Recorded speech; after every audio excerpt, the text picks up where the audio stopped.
Compulsão alimentar. Bom, primeiro de tudo, o que é compulsão? Bom, compulsão alimentar é o aumento dos episódios da nossa alimentação ou da quantidade que a gente está ingerindo. Com muita frequência, ele é a tradução clínica de ansiedade ou de algum transtorno afetivo.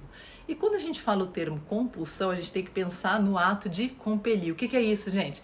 Empurrar forçadamente, ou seja, aquele paciente que come sem fome, e comer sem fome é sim um distúrbio. Qual é a causa? Bom, a causa é multifatorial, envolvendo o quê? Fatores genéticos, neuroquímicos, ou seja, hormônios, psíquicos e socioculturais. A gente precisa apontar que a compulsão alimentar é o distúrbio mais frequente, sendo a incidência global populacional de 5%. Você já pensava o que é 5% de 7 bilhões de pessoas? São 350 milhões de pessoas aproximadamente.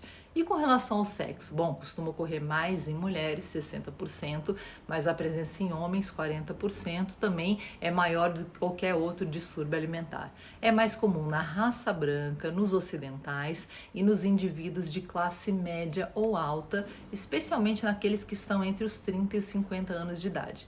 E como é que é esse quadro clínico? Bom, primeiro de tudo, a gente tem que separar o paciente que se utiliza de diuréticos, de laxantes ou de excesso de exercício físico para compensar o comer compulsivo, porque nesse caso se trata de bulimia nervosa.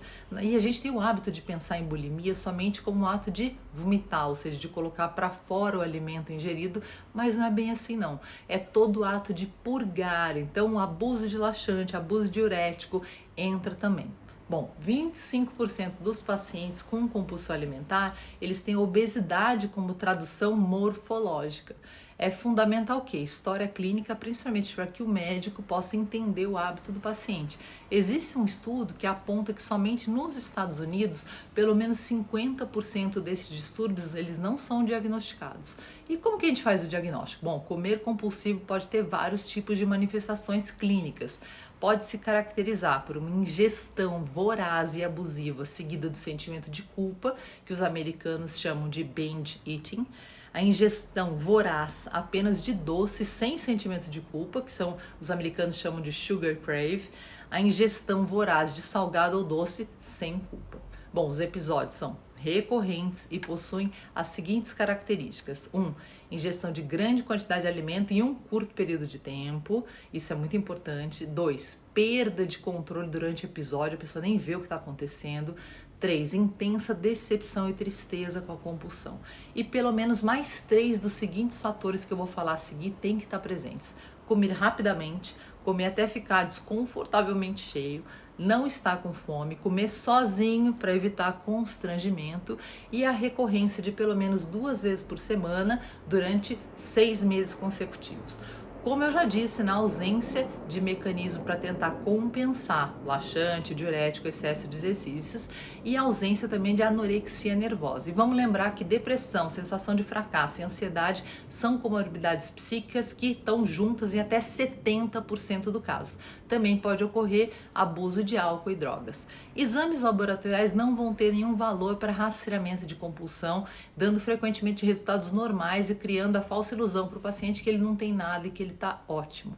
A compulsão alimentar, ela pode ocorrer em certas doenças, sim, como as genéticas, síndrome de Prader-Willi, convulsões do lobo temporal do cérebro, doenças degenerativas do sistema nervoso como Alzheimer e lesões do hipotálamo. Quando existem essas pistas, é claro que elas devem ser investigadas, sim, e afastadas. Por exemplo, se uma senhorinha de 80 e tantos anos começa a ter uma compulsão, ela deve ser investigada, provavelmente alguma coisa aí anormal que a gente vai encontrar. Qual deve ser o tratamento? O tratamento da compulsão deve ser com equipe multidisciplinar, com endócrino, que faz o diagnóstico por meio da anamnese, que é a história clínica, inventário alimentar e pesquisa das doenças, um psiquiatra que vai avaliar a necessidade de tratamento com antidepressivos que tenham ação no sistema neuroquímico, serotonina, noradrenalina, investigar outras coisas aí, a psicóloga que vai fazer a terapia comportamental e apoio, nutricionista que vai melhorar o cardápio, para melhorar, bolar alternativas agradáveis para colocar nessa dieta, incentivar o paciente a escrever o que ele come todo dia para não perder o controle sobre aquilo que ele está ingerindo. A maior parte do tratamento está nessa abordagem multidisciplinar com uma boa interação entre a equipe para que a via final seja o quê? A cura do paciente. Estamos aqui para ajudar sempre. Um beijo e até o próximo vídeo.